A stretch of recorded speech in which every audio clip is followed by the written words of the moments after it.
por las razones que fueran, posee un conocimiento que fuera útil a un tal movimiento, estamos hablando del intelectual con comportamiento crítico, debe ver de qué manera puede vincularse a él. Ese, creo, sería el caso de Marx, precisamente, ¿no? Es decir, Marx se pone a estudiar filosofía y economía y escribe El Capital, y entonces está en condiciones de explicarle al proletariado las causas de la explotación y de su circunstancia, y eventualmente intenta contribuir, no solo teóricamente, sino también de una manera práctica, a la transformación social. Y entonces funda la Primera Internacional y se vincula con el proletariado francés y shalala, shalala, shalala, ¿no? Entonces, bueno, me parecía importante, hasta acá llego yo, me parecía importante plantearles esto, porque creo que si esto que nos reúne ahora y en esta semana pretende ser un movimiento estudiantil, bueno, me parece que lo primero será fijarse unos objetivos perfectamente claros. ¿Cuál es el fin que persiguen? Y además tendrán que reconocer cuáles son los medios más eficaces para el logro de esos fines, ¿no? Si es un movimiento con aspiraciones más discretas, ¿no?, más limitadas, tal vez no necesiten de ningún tipo de formación teórica, ¿no? Si es un movimiento que tiene una aspiración utópica, radical, exacerbada, si lo que quieren es transformar la sociedad, entonces posiblemente les convendría ser muy participativos en el aspecto práctico, pero también muy disciplinados en el aspecto teórico, y formarse y estudiar y hacer conferencias y círculos de lectura y lo que haga falta, ¿no? Y eso es todo. Muchas gracias.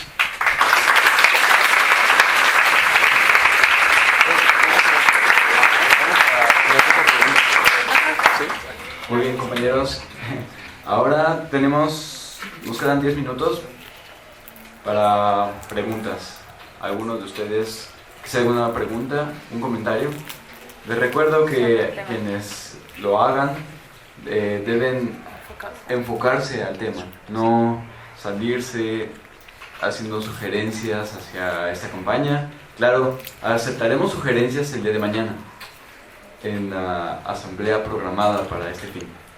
Entonces, sí, compañero. Gracias, profesor. Yo comparto la idea de que los movimientos sociales no necesitan una ideología concreta. Sin embargo, sí hay que leer estas ideas de los grandes expositores, por ejemplo, como Marx, Hegel, ¿no? Estos grandes sociólogos o filósofos, para crear una sola misma, me diría el maestro Nacho, el maestro Ignacio, que no hay que tomar estas ideas solamente como tal, sino nosotros mismos transformarlas y llevarlas a cabo. Estoy totalmente de acuerdo con eso, ¿no? No solo tomar el modelo, cambiarlo y llevarlo siempre y cuando haya un orden, ¿no? Desde luego. No, es un comentario más bien, ¿no? Y yo estoy de acuerdo con él. Claro. Sí. Yo tengo una cuestión. Había dicho que, por ejemplo, que cuando hay desigualdad social y todo eso, no es algo natural, es algo que se puede cambiar. Pero yo me pregunto por qué, si tú das la vuelta hacia el pasado y te pones a ver todo lo que ha acontecido, siempre es lo mismo. Ricos, pobres, luchas sociales, y nunca ha cambiado. Por más que haya marchas, por más que haya manifestaciones, por más que haya, no sé, comunismo, no cambia, sigue habiendo lo mismo. Año tras año, siglo tras siglo. Entonces, si no es algo natural, ¿por qué sigue dando y se sigue repitiendo y no lo podemos cambiar? O no han podido los que lo han intentado. O lo cambian por un momento y ya otra vez lo necesitamos. Gaby, ¿no es cierto? Sí, bueno. Verás, lo que pasa es que yo creo que no es exactamente lo mismo, ¿no? Y sí es algo parecido, desde luego. O sea, si lo que quieres decir es que ha habido explotados y explotadores, Marx diría, sí, desde luego, la historia de la humanidad es la historia de la lucha de clases, ¿no? Pero no ha sido igual. Y hay una diferencia fundamental en la actualidad respecto al pasado. Que haya habido explotadores y explotados, ese es un hecho. Y el origen de esa explotación no era, como el de ahora, no era un origen natural, sino que era un origen social. Pero esa situación siempre ha tenido una justificación de carácter ideológico, precisamente, ¿no? En la antigüedad podría decir un emperador que él era emperador porque así lo mandaba Zeus o Júpiter, ¿no? Y a los más, si creían en Júpiter, les convenía respetarlo, ¿no? Ahí se hacía un uso ideológico de la religión en la antigüedad, ¿no? O en la Edad Media, o en la época en la que quieras situarlo. Es decir, el poder político, que es el que posibilita esta explotación, la explotación económica, en cualquier orden social, necesita una fuente de legitimidad. ¿Cuál puede ser esa fuente de legitimidad? Una sería justamente divina, ¿no? El derecho divino de los reyes, o algo parecido. Pero no es la única. La otra fuente de legitimidad es justamente el pueblo, ¿no? Ahora, ese es el punto, creo yo, pero tal vez me equivoco. Si la fuente de legitimidad del poder político está en el pueblo, eso significa democracia, ¿no? Pero no una democracia aparente o falsa o de mentiritas como la que existe en la actualidad, ¿no? Esto se ventiló ayer. El profesor Nacho, me hubiera gustado que estuviera acá porque creo que él no piensa lo mismo que yo. Es como decir, a ver, entonces tenemos una farsa de democracia. Bueno, pero esa sería como la premisa del razonamiento. ¿Cuál debe ser la conclusión? Puesto que la democracia vigente es una farsa, ¿tenemos que renunciar a ella? No, yo creo que no. Yo creo que es exactamente al revés. Si la democracia que tenemos es una farsa, entonces me parece que tenemos que obligar a que sea una democracia real. ¿Cómo hacerlo? Pues se necesita persuadir, convencer, mostrar al pueblo que no es quien realmente gobierna, sino quien sufre las decisiones de los malos gobiernos, que los que se dicen sus representantes no son tales, ¿no? Pero obligar a que lo sean, porque de otra manera, entonces no veo ninguna salida, ¿no? Incluso supongamos que el profesor Nacho nos convence y todos juntos, yo me incorporo y digo sí al cuerno con la democracia. Muy bien, ¿qué hacemos, no? Si buscáramos incorporarnos a un movimiento guerrillero, eso no sé si es de lo que habla Nacho, pero si ese fuera el caso, entonces tendríamos que decir, magnífico, y ese movimiento ya no estudiantil, sino guerrillero, ¿será qué? ¿Autoritario o democrático? Es decir, las decisiones que se tomen en ese movimiento las va a tomar uno, el profesor Martín o el profesor Nacho, ¿no? O las vamos a tomar todos, ¿no? Me parece que no es despreciable la idea de la democracia, ¿no? La diferencia fundamental de las formas de explotación que anteceden con la actual es que, esto es desde Marx justamente, Marx apela a la concientización del proletariado, ¿no? Intenta mostrarle al proletariado cuál es la causa de su sufrimiento para que el proletariado se organice y transforme el mundo. La transformación de los órdenes sociales en el pasado nunca dependieron de la conciencia y libertad de los hombres, sino que eran transformaciones que ocurrían con la acción de los hombres, pero a espaldas de su voluntad. No ocurrió, casi termino, no ocurrió que el esclavismo se terminara porque en el Imperio Romano los hombres libres dijeran, bueno, ya estuvo bueno, estamos hartos, volvámonos señores feudales y ustedes esclavos vuélvanse siervos, ¿no? No ocurrió así, no fue el resultado de un actuar consciente. En el mundo moderno, en el mundo contemporáneo, a partir en mi opinión, a partir del marxismo, puede verse que el orden social no depende de criterios naturales, sino del actuar del hombre, y puede estar, por fin, guiado con criterios racionales, conscientes, voluntarios. Gaby.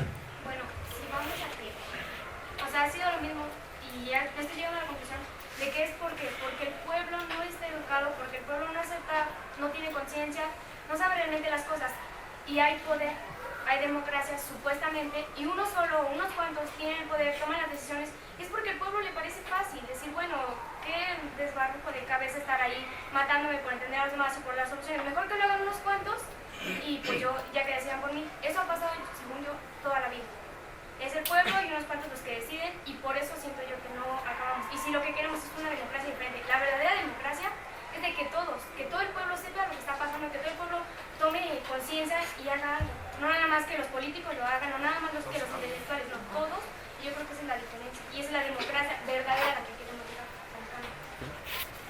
Sí. Sí, Violeta. Bueno, yo creo que la democracia es algo que a lo largo de la vida, no sé, a lo largo del hombre ha sido como algo utópico.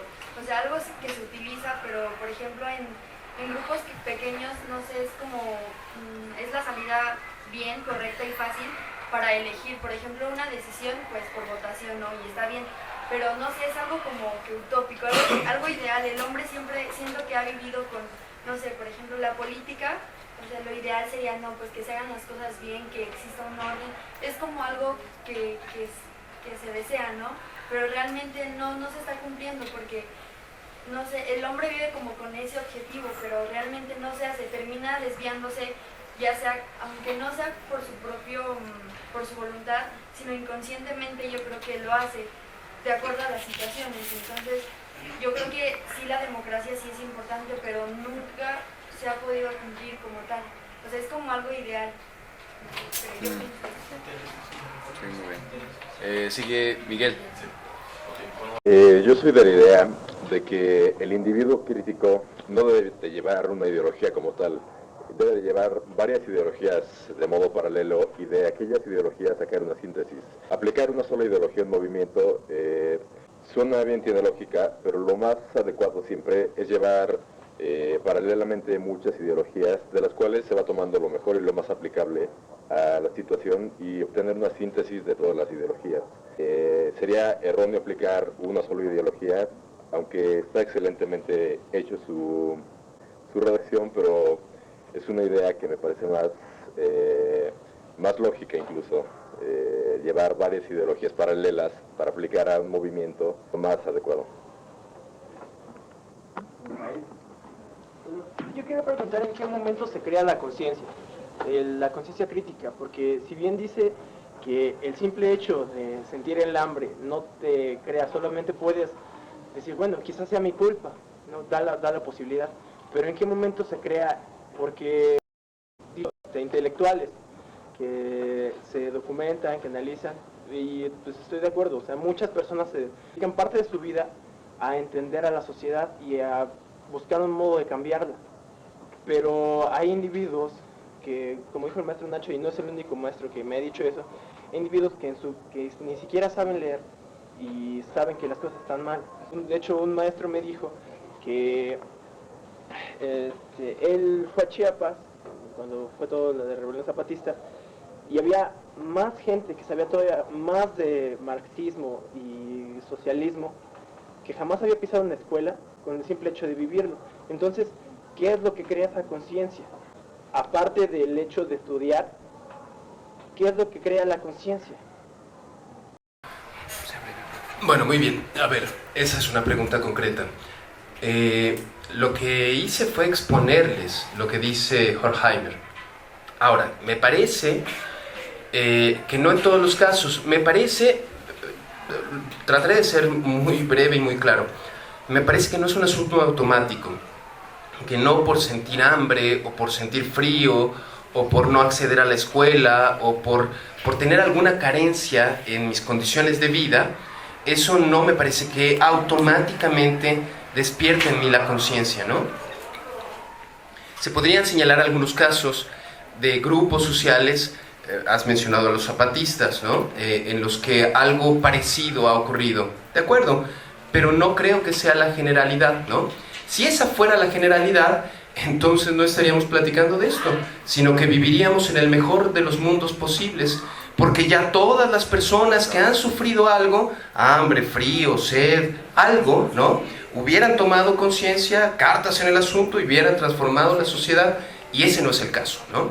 Entonces me parece más bien que se trata de una articulación, no es forzosa, eso intenté enfatizarlo al final de la charla. ¿Puede haber un movimiento social sin ideología? Desde luego, por supuesto que puede haberlo, ¿no? Y si cumple con sus objetivos, magnífico, no la han necesitado. ¿Puede haber ideología sin movimiento? También, claro. Hay montones de intelectuales que desde sus cubículos piensan cómo debería de ser mejor el mundo, pero no se vinculan a un movimiento social. Pero puede darse también el caso de una articulación entre un movimiento y un conocimiento de carácter teórico, ¿no? ese tipo de movimientos, supongo, realmente no lo sé, que tendrían más posibilidades de éxito, ¿no? Ahora, el punto de partida, o sea, no como motivo, ¿no? Mejor dicho, como motivo, o sea, lo que motiva a la conciencia crítica es justamente la miseria, o el sufrimiento, o el dolor, o tal, ¿no? Esa vida mal vivida, esa es la motivación de la conciencia crítica, ¿no? Pero no es su origen, o sea, no sale de ahí, ¿no? No por sentir ese sufrimiento tengo ya la conciencia crítica y puedo decir el mundo funciona de este modo, ¿no? Creo que el intelectual con compromiso social tiene que brindar los elementos que pueda, ¿no?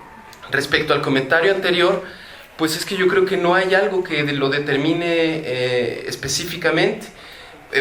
Puesto que puede haber movimientos sociales sin ideología, puede que ésta sea no necesaria, o puede que lo sea, puede incluso que sea necesario articular distintas ideologías, ¿no? O tal vez desarrollar una nueva, ¿no? Pero eso, ¿qué lo determina? Justamente los objetivos que persigue el movimiento, ¿no? Si es un movimiento que persigue la transformación social, entonces va a necesitar mucho compromiso de parte de aquellos que se involucren en tal, y mucho estudio. Y seguramente recurrir a muchos teóricos, ¿no? No a uno solo. Sí, sí, profe, que sea la última intervención y sea breve, por favor. Eso sobre Maquiavelo, el príncipe, ¿cuál sería tu opinión? Cuando hay manifestaciones, cuando hay movimientos sociales en los cuales, como el mismo Maquiavelo lo decía, dar esa válvula, ese escape, me refiero concretamente a manifestaciones, marchas y todo lo demás, donde o son controladas, auspiciadas, permitidas, o son libres, que finalmente no llegan a ningún lado, que son nada más esa válvula de escape del pueblo, pero que finalmente se quedaron en nada. Esas marchas sobre la paz y todo lo que hemos vivido, que se han hecho. Muy bien, partiendo de Maquiavelo, saliendo un poquito de Horkheimer, muy bien, ¿cuál sería tu opinión al respecto? Qué pregunta tan interesante. Lo que pasa es que eso tiene que ver con la eficacia, ¿no? Y ese es un criterio fundamental. Maquiavelo es un filósofo de la eficacia, ¿no? Trato de responder a la pregunta del profesor. No es que las marchas, las manifestaciones, los plantones en sí mismos